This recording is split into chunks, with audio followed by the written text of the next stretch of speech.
আপনারা কোনো সময় কি এই জিনিসটা ভেবে দেখেছেন? আমাদের ভারতীয় সংস্কৃতির যে মাইথোলজিক্যাল ক্যারেক্টার আছেন, যেমন হচ্ছে ভগবান শিব, উনি সবসময় ডুগডুগি বাজান। তার তাণ্ডব নৃত্যের সময় উনি ডুগডুগি বাজান। আর ভগবান কৃষ্ণ সবসময় বাঁশি বাজান। মা সরস্বতীর হাতে সবসময় বীণা থাকে।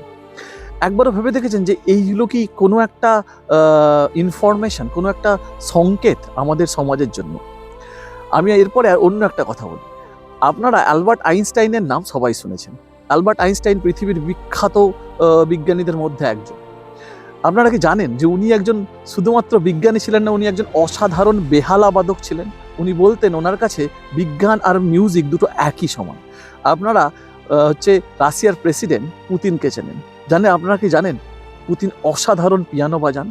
আপনারা আরেকটা উদাহরণ দিই, হচ্ছে ব্রায়ান কক্স নামের একজন অ্যাস্ট্রোফিজিসিস্ট আছেন, যিনি পৃথিবীর খুব বিখ্যাত অ্যাস্ট্রোফিজিস্টদের মধ্যে একজন। উনি একজন প্রফেশনাল হচ্ছে পিয়ানিস্ট। ঠিক আছে, আমি আরও একজন নোবেল লরিয়েটের উদাহরণ দিচ্ছি, যিনি হচ্ছেন ডেভিড ম্যাকমিলান। ডেভিড ম্যাকমিলান মনে হয় 2020 বা 2022-এ 22 বা 23-এ নোবেল পেয়েছেন। উনি একজন প্রফেশনাল ড্রামার।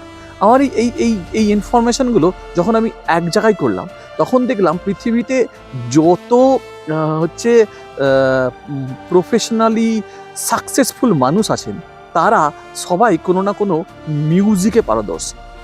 ঠিক আছে, তো মানে সে যাই হোক, রাজনীতি থেকে শুরু করে বিজ্ঞান, ডাক্তার, পৃথিবীতে যা কিছু, তারা সবাই মিউজিকে পারদর্শী।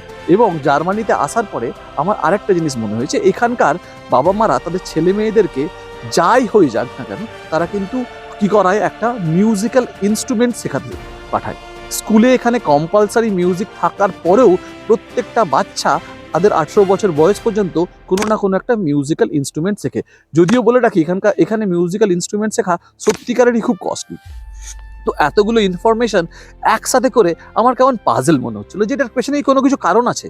তো কারণটা হচ্ছে যে আমি তারপরে পড়ে দেখলাম যে আমরা যখন যে কোনো কাজ করি, মানে ধরুন হাঁটছি, খাচ্ছি, গল্প করছি, পড়াশোনা করছি, যা কিছু করছি, আমাদের ব্রেনের পার্টিকুলার কোনো একটা অংশ অ্যাক্টিভেট থাকে পার্টিকুলার কোনো কাজ করার জন্য।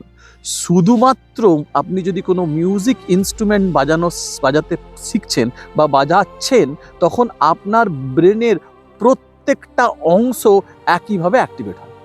তাহলে আপনি যখন ইনস্ট্রুমেন্ট শিখছেন, সেই ইনস্ট্রুমেন্ট শিখে আপনি আপনার ব্রেনকে কী করছেন, বলছেন যে মিউজিক শেখা, তার ব্রেন হচ্ছে ট্রেন্ড হচ্ছে যে আপনার ব্রেনের প্রত্যেকটা অংশকে একসাথে কাজ করানোর জন্য। তার জন্য এই যে ট্রেনিংটা আপনার ব্রেনের, এই ট্রেনিংটা আপনি যখন পরবর্তী জীবনে হচ্ছে আপনার প্রফেশনাল লাইনে যাবেন, তখন আপনি দেখতে পাবেন যে আপনি অনেক ঠান্ডা মাথায়, তার কারণ আপনার ব্রেন জানে যে একসাথে সব অংশগুলোকে কিভাবে কাজ করতে হয়। এর সাথে সাথে এবং আপনার ব্রেন এই ট্রেন্ড থাকার জন্য যে কোনো কঠিন মুহূর্তে আপনি কি হয় হচ্ছে আপনি সঠিকভাবে সিদ্ধান্ত নিতে পারেন। তো তার জন্যই প্রত্যেকটা বাচ্চার যখন ব্রেন ডেভেলপমেন্ট হচ্ছে, প্রত্যেকটা বাচ্চার ব্রেন ডেভেলপমেন্টের সময় তাদের মিউজিক শেখাটা খুব ইম্পর্টেন্ট।